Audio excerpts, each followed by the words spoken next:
That's right, guys. Coming soon to a classroom near you. Most versatile teaching device around. The Apple iPad.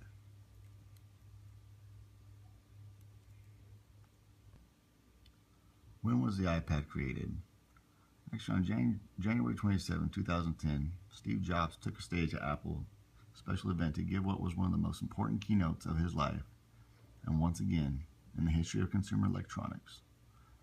The Mac had been introduced decades before, the iPhone only a few years later, but on that stage, at that event, Jobs would make the case that there was room for a new category device between the two.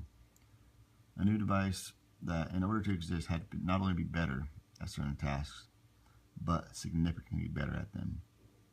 It was the iPad. Right here's a short video of Jobs actually at the event in 2010 when he introduced the iPad. Many people had never heard of anything like this, and other things like Samsung and like that had no tablets whatsoever and quickly fell behind in the race for the future. At the event, Jobs said, "iPad is our most advanced technologically and a magical and revolutionary device at an unbelievable price. iPad creates and defines an entirely new category of devices that will connect users with their apps and content in a much more intimate, intuitive, and fun way than ever before." I'm sure we've all heard the phrase, "there's an app for that."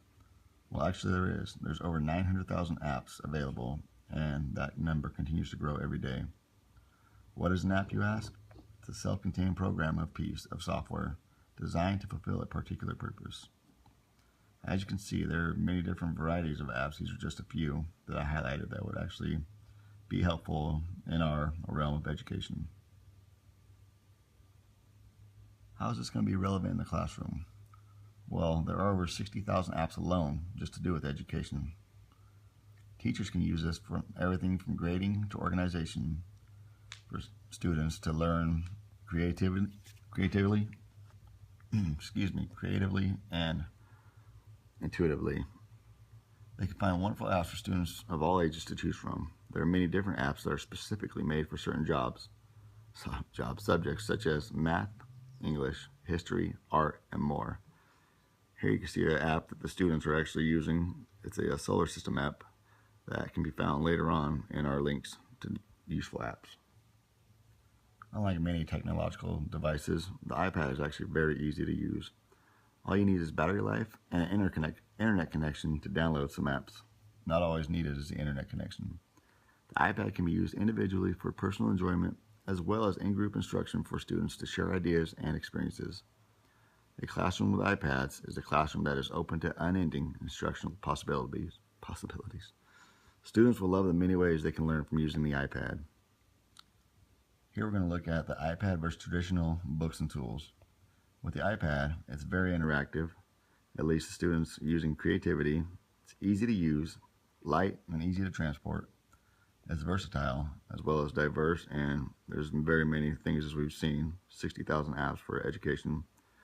And the expansion part of a lesson could be very, very helpful with the iPad because the kids could not only use one app to find certain things and enjoyment, but they can also go from there and find many, many more possibilities. Don't get me wrong, traditional books and tools are still wonderful, but when compared to the technological advancement of the iPad, they don't have that engagement that the kids get when they're interactively involved. It's a little bit tedious to drag around a book and open it up and find this page. When iPad, you can just type it in, voila, there it is.